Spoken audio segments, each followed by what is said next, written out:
palavra é a veste pensênica. Com essa pensata de autoria do médico, pesquisador e propositor das ciências projeciologia e conscienciologia, professor Valdo Vieira, é que damos início a mais essa edição do GrafoCons, um programa que tem o objetivo, o intuito de valorizar as obras conscienciológicas e também os seus respectivos autores. Nessa fase agora de adaptação ao isolamento social pandêmico, por mais paradoxal que seja, pois é o isolamento que tem nos conectado a novas possibilidades de diálogo. Dessa vez, o diálogo, a obra, que vai protagonizar aqui nosso debate é Homo Lexicógrafos, e uma participação bastante especial, um programa aí, uma edição internacional, que teremos aí um diálogo com a Jaqueline, que é a tradutora e uma das organizadoras da obra. Seja muito bem-vinda, Jaqueline, falando aí de Paris, diretamente de Paris, na França. E boa noite para você, né, Jaqueline? Boa noite. É um prazer estar aqui, viu? O prazer é todo nosso. E também o professor Pedro Fernandes, também um dos organizadores da obra, só que ele está mais próximo aqui de nós, em Foz do Iguaçu. Boa tarde, professor. Boa tarde, Isabela. Boa tarde, Jaque. É uma satisfação poder estar aqui mais uma vez. A satisfação é nossa. E, gente, os telespectadores que estão se deparando com esse programa pela primeira vez, vale lembrar que tanto o GrafoCons como todas as obras da conscienciologia, elas estão alicerçadas pelo paradigma consciencial.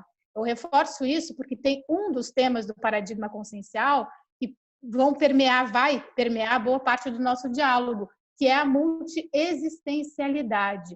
A figura aí de Émile Littré, fazendo um link com o professor Pedro Fernandes.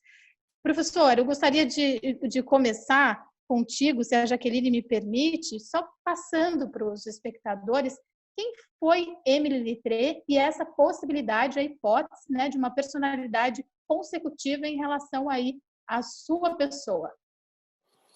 Ok.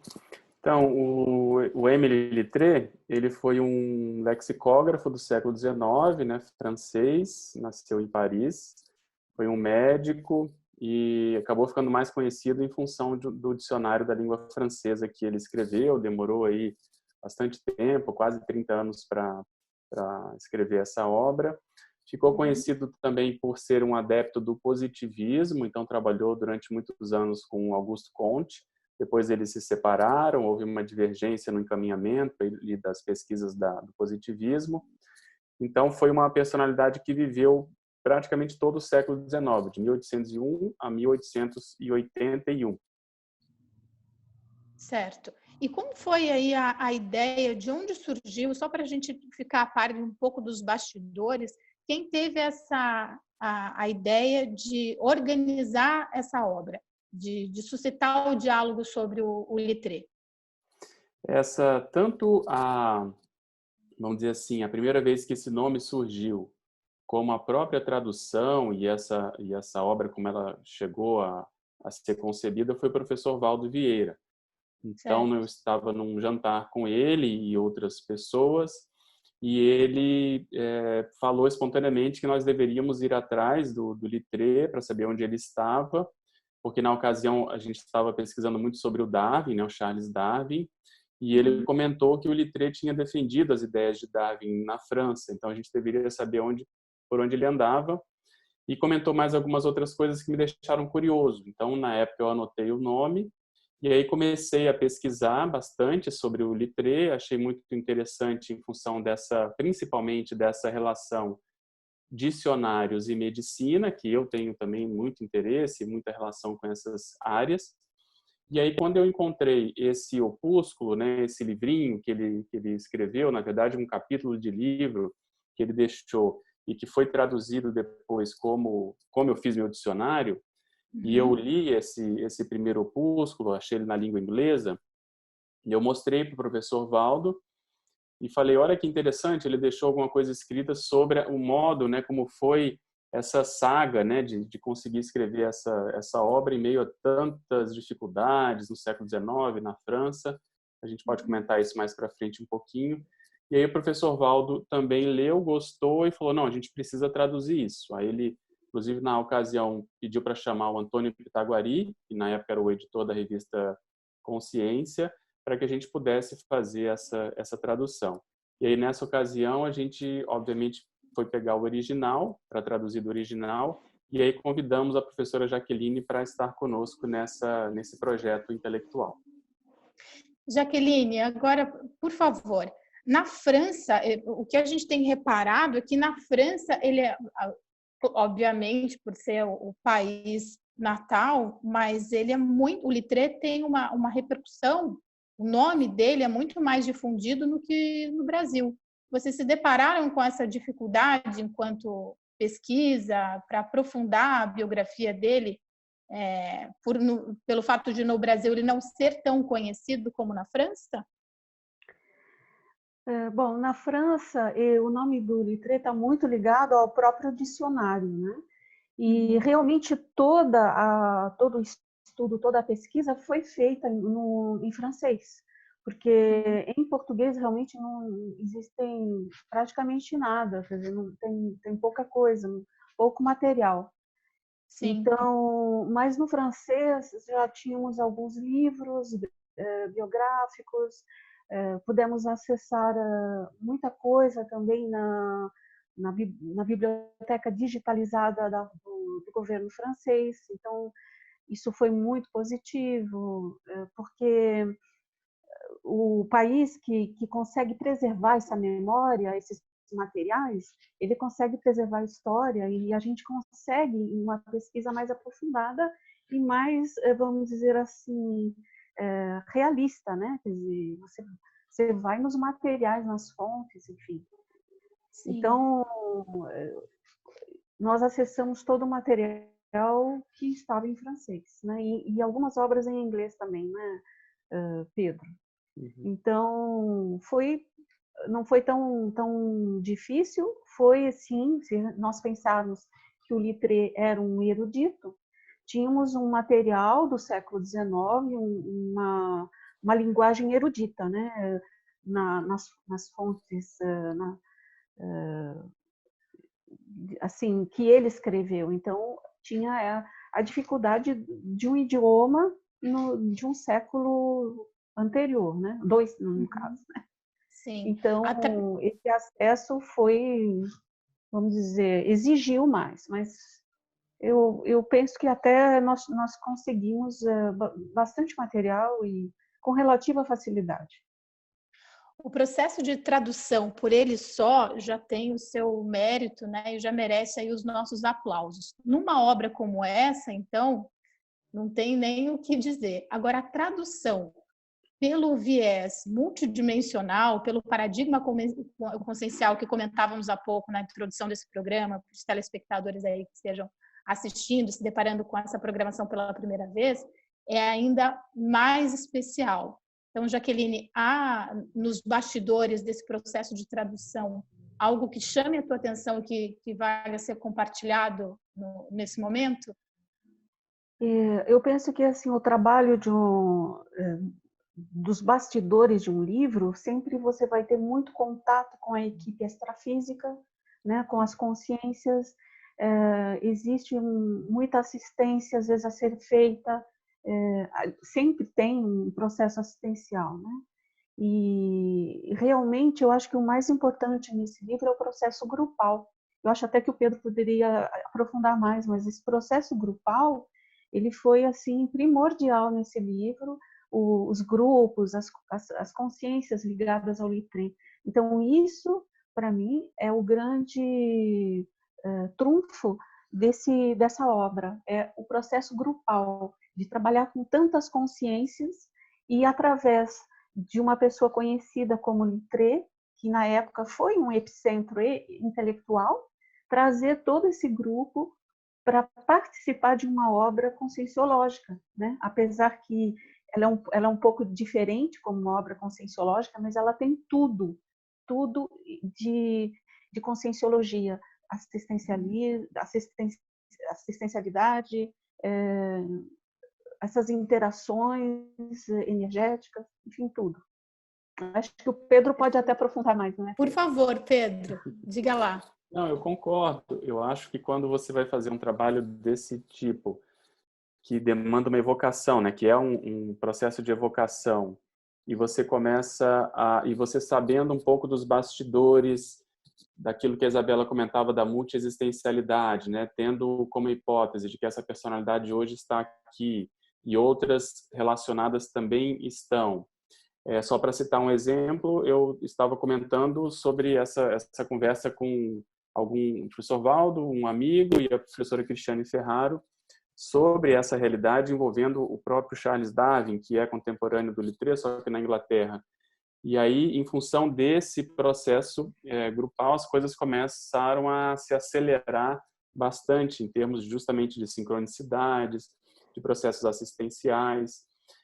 Nós fizemos questão, né, isso foi até uma sugestão da Jaqueline, que a gente procurou seguir, da gente tentar ilustrar ao máximo a obra, né, com mini biografias, com outras personalidades, para justamente, dentro da nossa pesquisa na serexologia e na conscienciologia de modo geral, tentar buscar encontrar essas personalidades ou personalidades que sejam afins a essas outras que estão na obra também. Então, a gente vê que o Littré, para se ter uma ideia, dentro das nossas pesquisas que fizemos um fórum, né, internacional de serexologia, estudando só o caso do Littré, a gente resumiu em 13 grupos que ele participou, basicamente, né, incluindo família, o grupo do dicionário, o grupo da medicina, o grupo da política e vários outros. Então, com isso, a gente tem uma cosmovisão da atuação dele no século XIX, e isso permite essas pesquisas da multiexistencialidade na prática. O século XIX foi um século marcado aí pela questão de produção de obras literárias, especialmente na configuração ali dos dicionários. Eu gostaria de a gente fortalecer, para quem ainda não tem intimidade com o assunto, da importância dos dicionários, a importância da palavra, a importância de nós ampliarmos o nosso dicionário cerebral se quisermos efetivamente evoluir.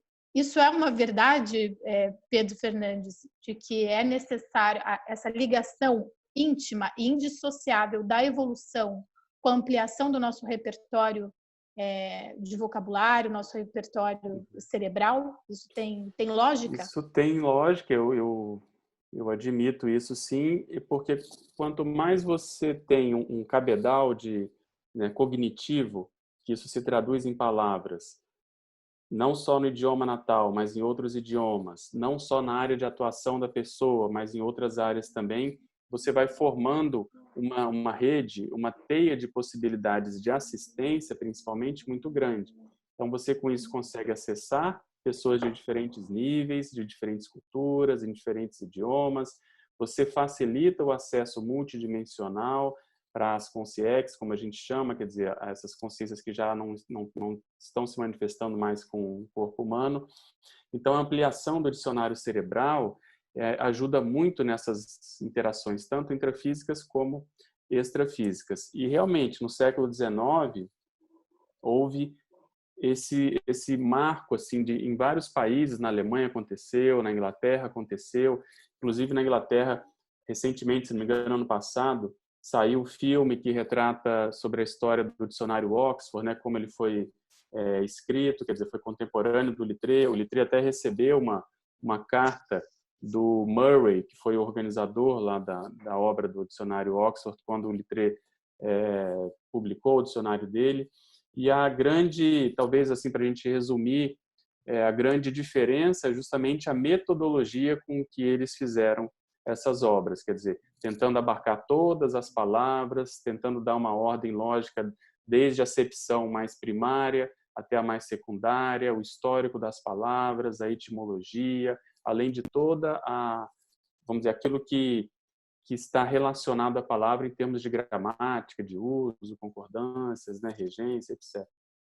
Há pouco nós comentávamos do paradigma consciencial e um dos temas que é a multiexistencialidade, mas o uso da palavra e a importância de aumentar aí o nosso repertório de vocabulário, enfim, o nosso dicionário cerebral, também impacta diretamente, eu gostaria de saber a opinião de vocês, se vocês sentem a mesma coisa, no nosso senso de universalismo.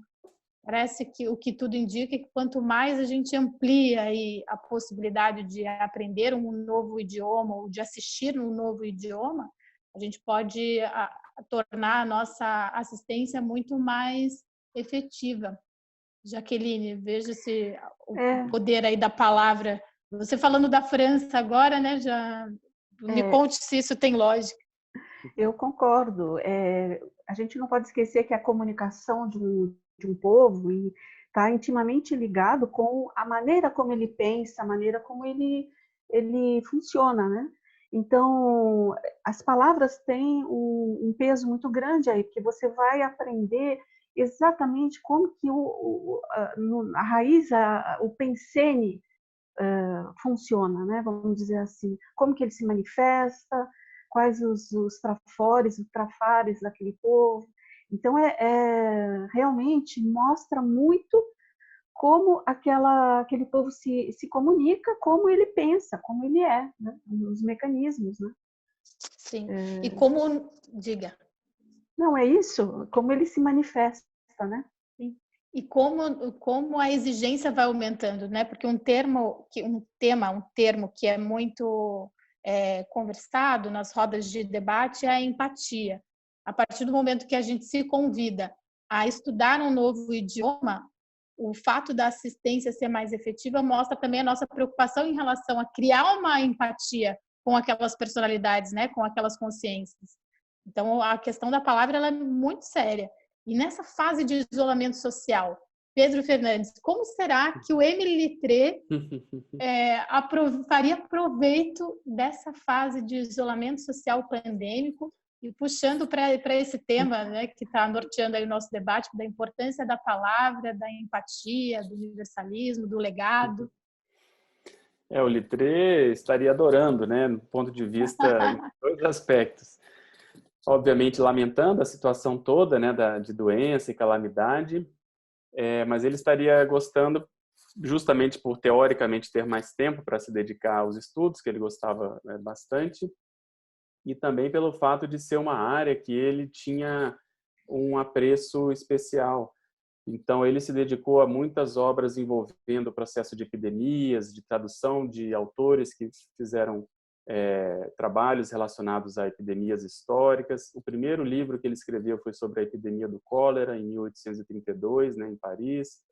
Então, ele estaria particularmente, assim, eu vejo, né, eu imagino, interessado, né, tanto nas pesquisas que estão acontecendo atualmente, e é uma área que a gente está acompanhando em que há muita discussão e muita incerteza ainda, né, sobre o futuro próximo.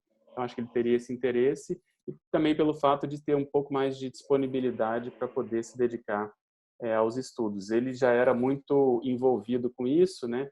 Procurava escrever de madrugada, aproveitar todo o instante que ele tinha para poder estar escrevendo, estar dando conta das obras que ele tinha começado. Então, pensando por aí, eu acho que ele estaria bem animado nesse aspecto, mas, por outro lado, lamentando também as mortes e as doenças e os doentes que estejam padecendo da epidemia, com a epidemia.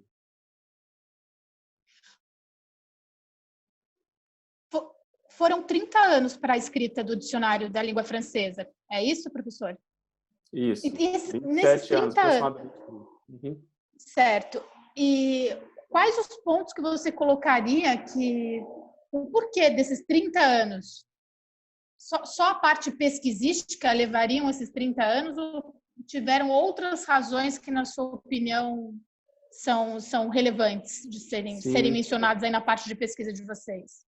A Jaque pode me ajudar, mas veja, a tecnologia na época era muito, né, rudimentar, não é como hoje, não tinha internet, não tinha acesso a mesmo a papel. Então, você tinha que buscar as palavras e a abonação que fala, quer dizer, quem que usou aquela palavra pela primeira vez em termos históricos. Então, você precisava fazer essa pesquisa nas bibliotecas, né, nos institutos que tinham livros antigos. Você precisava fazer essa ordenação alfabética, precisava definir, precisava ter uma revisão. Isso ia para gráfica na época, né, que havia toda um sistema de prensa antigo, né, de prensa móvel. Então, essa logística, e você praticamente sozinho com poucas pessoas, ele tinha 5 a 10 pessoas na equipe no máximo, não chegou a 10 pessoas, né? Então, isso é um trabalho que, imagina, todas as palavras, só o artigo A, por exemplo, né? Só algumas palavras, o verbo fazer, por exemplo, são páginas e páginas que ele tem de, justamente, acepção, de modos de uso. Ele se preocupava também de ver a questão dos patuás, né? Que são os dialetos mais antigos. Então, é um trabalho realmente, assim, gigantesco, com pouca tecnologia, com muita pressão, né, para aquilo realmente sair. A gente vê no livro que ele, a cada instante, ele se questiona se ele vai dar conta, se ele vai morrer antes, porque alguém morreu e ele fica preocupado de deixar a obra no meio. Mas eu acho que a Jaqueline pode complementar, que ela estudou bastante a vida do Littré, né? Eu acho que é mais ou menos isso, né, Jaque? Isso, assim, o próprio trabalho que ele desenvolveu, quer dizer, era um trabalho difícil, mas além disso, as condições, né, naquele momento, as condições de vida dele também não eram nada fáceis na realidade. Por quê? Tinha muita turbulência social na França, né? Então, revoluções acontecendo, a própria guerra, mais no final da vida, quer dizer, tudo isso mexia muito com a questão de estabilidade dele. Ele precisava trabalhar, ele, ao mesmo tempo que ele estava fazendo o dicionário, ele tinha que também manter o ritmo de trabalho dele, quer dizer, tudo isso, se a gente for analisar, é muita coisa, né? Teve na época, muitos problemas que geraram uma certa instabilidade. Então, ele foi até muito produtivo pelo processo que estava ocorrendo, o processo social. E eu vejo que como ele era engajado no processo político, né? Foi deputado, foi senador e tinha uma veia republicana muito forte, até por influência do positivismo. E o século XIX na França ficou aquele volta à monarquia, depois vem uma república, depois a monarquia de novo, depois a república. Então, realmente isso não tinha um ambiente, né, mais tranquilo para se poder se dedicar, como a gente tem um pouco hoje, de modo mais assim, em princípio, mais tranquilo, né? E aí você citou bem, quer dizer, a Guerra Franco-Prussiana, que foi em 1870, ele perdeu um ano, né, de trabalho com o dicionário, porque teve que esperar a guerra acabar para poder retomar, e o medo de perder os originais, porque não havia a facilidade que a gente tem hoje de fazer cópia, de ter um pendrive, de jogar na nuvem. Então, isso é interessante, porque no livro ele cita, né, o fato que eles esconderam os originais em umas caixas de madeira que mandaram fazer e colocar os originais daqui para ali, hora na gráfica, né, na editora do Hachette, hora em casa, hora lá em Menil-Leroy, enfim, essa preocupação de se perder o trabalho todo de anos, né, de décadas, em função de uma guerra ou de um estopim qualquer, né, do ponto de vista social. E também tem um outro ponto, ele era muito detalhista, né? Tinha um trabalho minucioso. Então, isso, obviamente, o resultado, o dicionário é uma obra-prima. Foi um marco na história dos dicionários na França. Então, isso também, quer dizer, tem essa questão, né, das minúcias, do detalhismo, enfim, toda essa atenção que ele dedicou, né? E outra questão que eu vejo é a valorização do tempo, porque embora ele não estivesse de maneira escancarada com o paradigma consciencial, não se dialogasse a respeito disso, o próprio senso filosófico tornava a questão do ponteiro do relógio, do passar das horas, algo que para ele ele tinha sensibilidade, noção, lucidez quanto ao passar das horas. É isso que eu gostaria de colocar.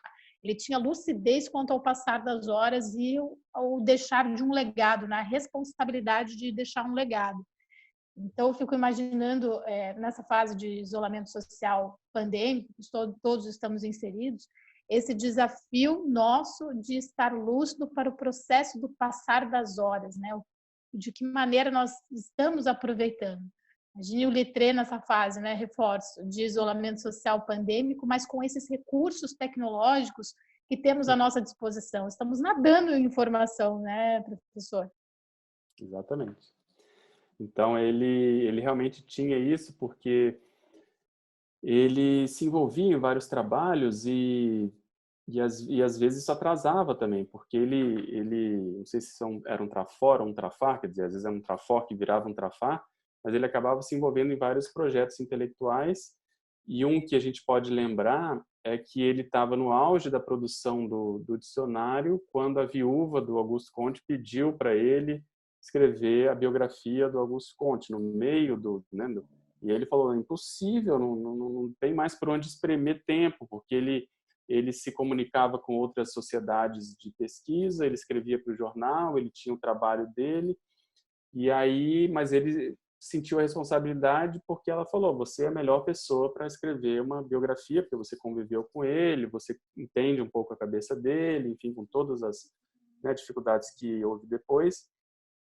E aí ele aceitou e ele conta no livro que ele separou, se não me engano, de meio-dia às 2 ali, desculpa, de meia-noite às 2 da manhã, pelo menos todo dia, um pouquinho do tempo que ele se dedicava ao dicionário, ele fazia um parênteses e começou a escrever a obra sobre o Auguste Comte, se não me engano, em torno de 1 ano e pouco, ele conseguiu entregar também essa obra. Então, eu imagino que sim, se ele mantiver a disciplina que ele tinha lá, não se dispersar, porque hoje em dia é fácil a gente se dispersar com tanta tecnologia, com tantas possibilidades, né?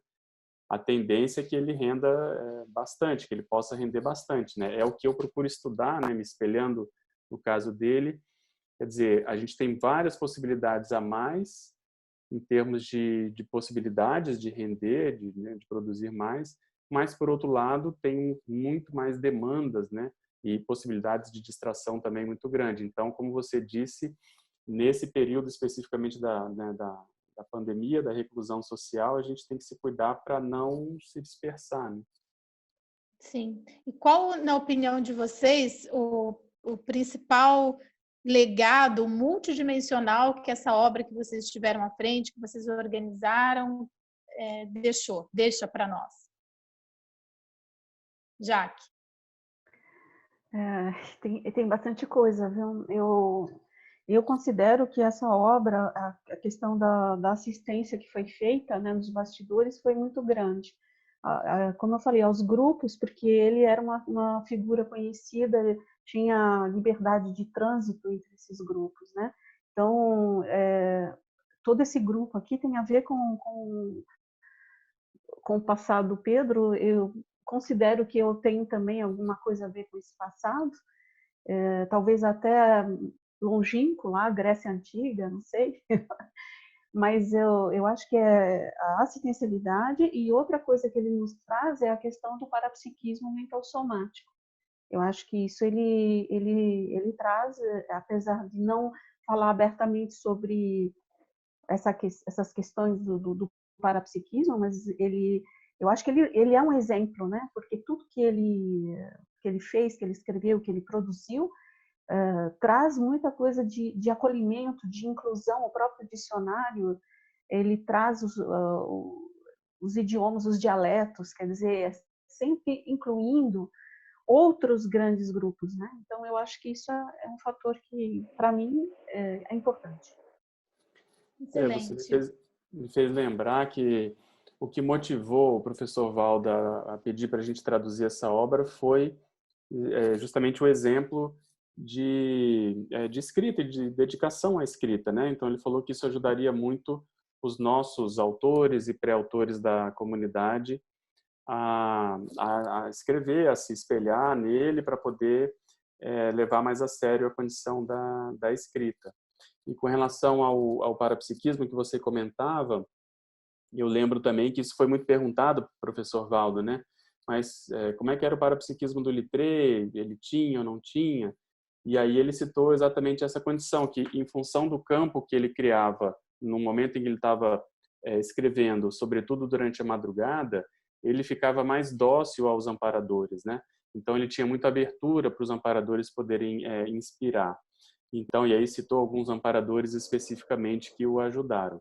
Então, eu vejo que a importância que o mental soma tem, né, nas nossas vidas, quer dizer, esse processo intelectual, quanto mais a gente levar a sério e aí fizer esse casamento com o processo parapsíquico, mais ajuda a atuação dos amparadores para eles poderem nos ajudar com inspirações, com ideias, com, enfim, assistências que eles podem trazer, outras consciências, justamente para a gente poder atender. Então, eu vejo que a obra ela foi bem pensada nessa condição de servir de exemplo, de modelo para outros autores. Recentemente, no final do ano passado, eu recebi um feedback muito interessante de uma autora até veterana da Conscienciologia, que ainda não tinha tido a oportunidade de ler, e ela ficou impressionada e maravilhada, porque ela achava que ela tinha um ritmo de escrita bom, mas quando ela viu o exemplo do Littré, ela falou, nossa, eu preciso melhorar muito mais. Então, eu acho que é bem esse a intenção, né, do livro. De deixar fortalecido a importância do registro. E Pedro, quais os atributos, as questões, vamos puxar agora para a intraconsciencialidade, que você se identifica na personalidade ali do Littré, de traços força, de traços fardos, de questões que você olhe e observe, não, é realmente isso, há semelhanças a serem consideradas. A primeira vez que eu ouvi falar no Littré, na verdade esse nome, a primeira vez que eu escutei foi durante a faculdade, né, no primeiro ano de medicina, Littré, e eu nunca mais esqueci. Só que na ocasião se falava do Littré, que era um anatomista francês também, que descreveu as glândulas prostáticas e tal, Alexis Littré. E aí quando o professor Valdo falou isso, eu falei, eu acho que eu já conheço, eu já ouvi esse nome. Mas aí quando eu fui para internet, na verdade eu fui para um dicionário que eu tinha comprado em Porto Alegre, um dicionário de História da Medicina, que tem vários personagens da medicina, e aí achei um próximo ao outro, quer dizer, o Alex Littré e o Émile Littré. E aí quando eu vi o Émile Littré, me chamou muita atenção, primeiro, o aspecto, né, a aparência dele, principalmente o semblante, aquilo me deu um impacto muito grande, principalmente o olho esquerdo, aquilo me chamou atenção, e aí a descrição que havia dos interesses intelectuais dele batiam muito com os meus, assim. A questão da lexicografia, a história da medicina, algumas personalidades específicas dentro da história da medicina. Então, aquilo foi a primeira, vamos dizer assim, fisgada, né, que eu tive, como eu comentei antes, justamente de fazer esse casamento da medicina com a lexicografia, lexicologia, que não é tão comum assim. E aí, quando eu fui estudando, tem várias coisas que me chamam muita atenção. Talvez a principal é esse interesse por várias coisas simultaneamente, diferentemente, várias áreas do conhecimento. Eu fui fazer medicina exatamente porque ela era que me permitia estudar mais e ter contato com diferentes situações, contextos, especialidades, né, áreas de estudo. Então eu vejo que essa vontade de conhecer várias coisas, isso é o que mais eu me identifico com ele. Além das coisas específicas, né? Dicionário, história da medicina, epidemias, enfim, tem várias áreas que a gente que eu acabei mantendo, né, dentro dessa hipótese de eu ser a continuidade, né, a personalidade consecutiva dele, eu ter mantido essa tendência. Porque se você for pensar nessa minha vida, o processo intelectual não chama tanto atenção, né? Pegando aí a minha infância, adolescência, o que mais me chama atenção é justamente o processo parapsíquico, que eu tive várias experiências. Mas eu atribuo muito isso a justamente a preparação antes de nascer. E talvez eu tenha me dedicado mais a isso, e aí isso veio de modo mais assim ostensivo. E aí quando eu fui me dedicando mais ao processo intelectual, parece que havia uma facilidade já inerente, é como se realmente eu já tivesse me dedicado muito a isso. Então, isso que a Jaque falou, a questão do detalhismo, e aí a gente tendo a possibilidade, né, de ter tido o professor Valdo como um preceptor de todos nós, falando sobre a técnica do detalhismo, da exaustividade, da circularidade, isso tudo foi assim um acelerador, né, de cons, de recuperação de cons muito grande. Então eu vejo que você tem afinidades, para resumir, né, tanto do ponto de vista da forma, da maneira de se manifestar, da aparência, como também do conteúdo, no sentido de interesses, né? Trafores intelectuais, trafares também, às vezes, de se dispersar com tanta possibilidade de conhecimento que tem, às vezes fica um pouco saltuário e você acaba não produzindo tanto quanto poderia, né? Uhum. E uma maneira de qualificar, talvez, que hoje o Pedro tem ainda mais, né? De qualificar o uso das palavras, seja, o que todos nós temos, é a conscienciometria, né, professor? Que o tom, o processo da palavra, ele vem como... Porque a palavra em si, ela ainda é muito rústica, né? Isso. Ela é muito rústica, mas o que pode dar e que dá o tom é quem está à frente dela ali no processo de escrita e com a conscienciometria em dia. Tem lógica, né? Tem total lógica. Quer dizer, a gente não consegue se livrar ou se libertar da palavra, né? Porque nessa dimensão a gente precisa, por exemplo, falar uma palavra, né, depois da outra, a gente precisa escrever de um modo organizado. Então, você concentra ali a energia, o holopensene, né, a informação, o significado, seja na fala, seja na escrita. Então, quando você trabalha muito com palavras, você ajuda mais as pessoas a entenderem o que você está dizendo, porque você tem, às vezes, uma organização mental melhor, você tem sinônimos que você pode contar, você tem, enfim, uma possibilidade né, de atuação nesse sentido maior do que a média. Sim. E, Jaque, eu gostaria de saber de você a contribuição que o Littré deixou para a sua intraconsciencialidade, para a sua maturidade, o que você destacaria para nós.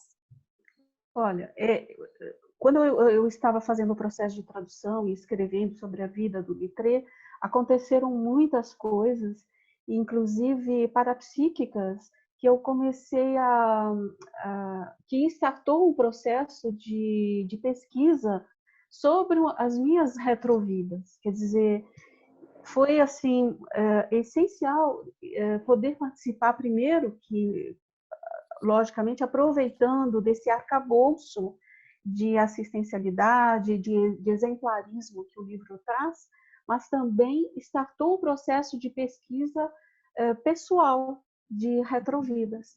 E eu comentava com o Pedro, mas Pedro, você acha porque vinha recorrentemente algumas informações, e a partir daí eu fui pesquisar e realmente para mim a autopesquisa foi enriquecedor. Então eu acessei informações, tudo a partir da escrita do livro. Então, eu só tenho a agradecer a oportunidade de ter participado dessa obra. Agradecer ao professor Pedro. Imagina, eu que tenho que agradecer, né? Ela traduziu, fez a biografia do Littré, suporta a gente. Até hoje eu peço coisa para ela, imagina. Eu que agradeço. Muito bom. Muito bom. E que eu fico impressionada é que essa sinergia, esse contato, o grupo inteiro se beneficia, né? Quando existe harmonia e do quanto nós somos agraciados, quanto todo o grupo é agraciado nesse trabalho que teve muita fluidez entre vocês. E e não sei se vocês concordam com isso, que o legado mesmo que vocês deixam é esse enfoque grupo kármico e de ter tido a participação de muitos intermissivistas, de muitas pessoas colaborando para a acabativa dessa obra? Pedro e Jaque. Sem dúvida, né? Sem dúvida. Eu gostaria até de lembrar do diagramador, né? Que a gente trabalhou ali juntinho, eu, a Jaque e o Daniel Ronck, que nos ajudou muito com muitas ideias, com a paciência dele, com a criatividade dele, para tornar a obra mais, vamos dizer assim, uma apresentação até mais amigável. Então, realmente, a obra desde o início, toda a equipe da Editares nos ajudou bastante para justamente, como você falou, tornar essa obra mais grupocármica, quer dizer, o exemplo de uma personalidade, mas que, como todos nós, tem as suas relações, né? Tem o seu processo de equipe funcionando, e a gente procurou traduzir isso também na apresentação da obra. Bacana. Jaque, um espaço aí de agradecimento, aquilo que você achar relevante, o espaço é seu. Eu agradeço a oportunidade que vocês estão me dando aqui de falar sobre essa obra, que muitas mãos e para mãos ajudaram, e espero que assim seja realmente, ajude muitas pessoas também a se encontrar e, enfim, a valorizar o mental soma, né? E é isso, eu agradeço muito ao professor Pedro, aos amparadores sempre, né? É isso. Uma questão interessante que a Jaque me fez lembrar é que esse livro pode ser um incentivo também para que todos nós deixemos as nossas obras para que a gente recupere na próxima vida, né? Que é um conceito trazido aí pela Conscienciologia do auto-revezamento, e que a gente tem um exemplo prático aqui, né? Se a gente considerar essa hipótese, né, como verdadeira, a gente tem a possibilidade de, no final da vida, o Littré escreveu com 80 anos esse relato de como foi escrever o dicionário, e que hoje tem a possibilidade de me ajudar bastante, porque eu conheço o temperamento dele, os seus medos, os seus trafores, o contexto social. Então, a gente pegar esse exemplo também para jogar essa bola para frente, para a próxima vida, eu acho que é fora de série, porque torna mais palpável esse conceito do auto-revezamento. Então, e eu acho que mais do que ninguém sou muito grato aí a ajuda, né, de todo mundo que esteve próximo na concretização dessa obra. Lembrar, né, principalmente o professor Valdo, que foi um grande incentivador dessas pesquisas do Littré. Sempre que eu ficava um pouco mais quieto, ele voltava a falar no Littré e falava na tertúlia e mandou fazer busca do Littré. Quer dizer, então eu vejo que isso é para realmente funcionar como um cobaia para todo o grupo. Que a gente tem que tirar partido desse exemplo e de outros que a gente tem na CCCI também, né? Então, eu queria te agradecer, Isabela, por essa oportunidade também para a gente estar podendo relembrar esses momentos. Né? Não, e como uma biografia mexe com a outra, né? Como o exemplarismo de uma mini peça mexe com todo o maxi-mecanismo. Que é esse comprometimento aí com novos registros, novas gestações conscienciais, mexe com todos nós. E eu sou profundamente grata, não só a oportunidade aí que o Emanuel está me dando de estar com ele nesse projeto, no programa GrafoCons, mas a possibilidade da gente interagir com novos amigos, aí, com amigos intermissivistas, que estão comprometidos aí com a expansão da Conscienciologia no planeta em diferentes pontos do globo, né? Que é o que o isolamento social pandêmico está propiciando para nós, esse paradoxo da gente estar isolado, mas ao mesmo tempo estamos nos conectando e reconhecendo amigos intermissivistas. Então, eu sou muito grata a vocês dois, viu? Muito obrigada, Pedro. E muito obrigada, Jaque. Obrigada. Tudo de bom, hein? Se cuide aí na França também, hein, Jaque? Tudo de bom para você. Obrigada, Isabela. Tudo de bom para vocês também. E para você de casa, muito obrigada pela companhia. Desejamos aí que você aproveite esse isolamento social pandêmico da melhor forma possível. Até a próxima edição do nosso programa.